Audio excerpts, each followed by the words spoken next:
Hello friends, आपके सामने ये क्वेश्चन दिया गया है जो कि दिखने में आपको कठिन लग सकता है लेकिन काफ़ी आसान सा है। लेकिन अगर आप इसको पहली नज़र में देखो, अगर एग्ज़ाम में आपके सामने आ जाए तो हो सकता है कि आप इसको स्किप करके चले जाओगे।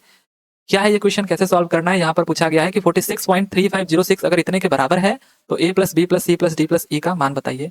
ये आपका प्लेस वैल्यू का कॉन्सेप्ट है, लेकिन मैं वहाँ पर नहीं जा रहा हूँ। ये सिंपली मैं आपको बता रहा हूँ कि इसको आप a plus b plus c plus d plus e में लिखना चाहो तो लिख नहीं पाओगे, बहुत मुश्किल होगा और आप स्किप करके चले जाओगे। करना क्या है, ये जो वैल्यूज़ दी गई हैं इनको आपको इस तरीके से सजाना है जिससे आपको ए बी सी डी की वैल्यूज़ मिल सकें। तो मैं यहाँ पर सबसे पहले जो पहला डिजिट है 4, उसके बाद सबको यहाँ पर पीछे 0 0 कर दे रहा हूँ, है ना? ये प्लेस वैल्यू का कॉन्सेप्ट मैं पूरा उसमें नहीं जा रहा हूँ, बट आपको कैसे सॉल्व करना है बस वो हम लिख रहे हैं। तो इसके पीछे 1 2 3 4 5, 1 2 3 4 5 हमने 0 लिख दिया। अब 40 में हम क्या ऐड करें कि 46 हो जाए, तो 6 ऐड करेंगे, है ना? अब आपको समझ में आ रहा होगा कि ये कैसे सॉल्व होगा। काफ़ी आसान सा क्वेश्चन है, लेकिन पहली बार पढ़ने के बाद आप थोड़ा सोच में पढ़ सकते थे। अब ये आपका क्या है, 0.3, तो 46 में क्या ऐसा जोड़े कि 46.3 हो जाए।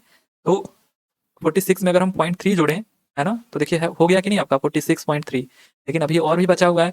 अब 46.3 में क्या जोड़े कि 46.35 हो जाए। तो यहाँ पर हम लोग 0.05 जोड़ सकते हैं, है ना? उसके बाद 46.35 में क्या जोड़े कि 46.35 जीरो हो जाए। कुछ नहीं, ये तो जीरो ही जोड़ेंगे तभी हो जाएगा, है ना? और लास्ट में हमारा 6 है, तो 46.350 में क्या जोड़े कि 46.3506 हो जाए। तो इसमें हम लोग 0.00006 जोड़ें। ठीक है, ये मैं जोड़ रहा था। अब आप जोड़ के देख भी सकते हो। ये देखिए आपका पीछे का पूरा 6 हो गया और नीचे इधर 0 हो गया और ये आपका 5 हो गया और ये आपका 3 हो गया, ये आपका ऐसे और ये 6 और ये 4, तो 46.3506 आ गया। बस इसी चीज़ को इसने ऐसे लिख दिया है।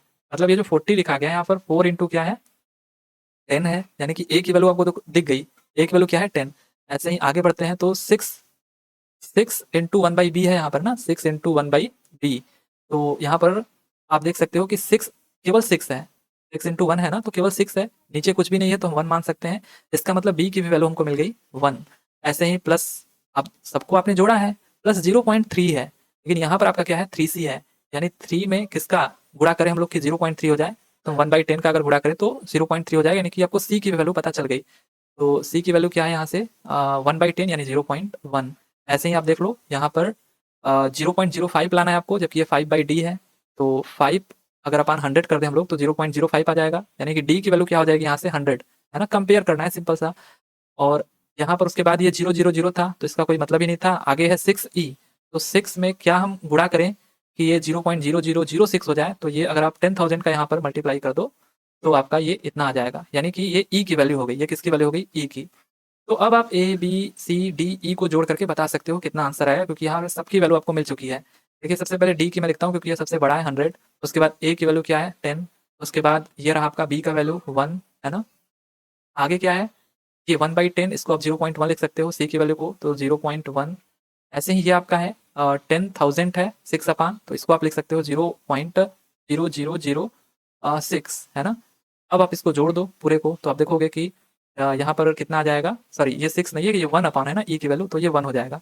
ये 1001 पॉइंट, ये 111, यानी ये आपका 111.1001, ये सी आंसर आपका करेक्ट हो जाएगा। तो इस तरीके से आप इस क्वेश्चन को सॉल्व कर सकते थे। ये प्लेस वैल्यू का कॉन्सेप्ट है कि पॉइंट के इधर आपको 1 का, फिर आप जितना इधर जाते जाओगे 10 का, फिर 100 का, फिर 1000 का, ऐसे मल्टीप्लाई करना होता है। और पॉइंट के इधर राइट साइड में आप आते हो तो 1/10 का, 1/100 का और 1/1000 का, ऐसे ही करते हुए आप 1/10,000 का ऐसे मल्टीप्लाई करते हुए चले जाते हो।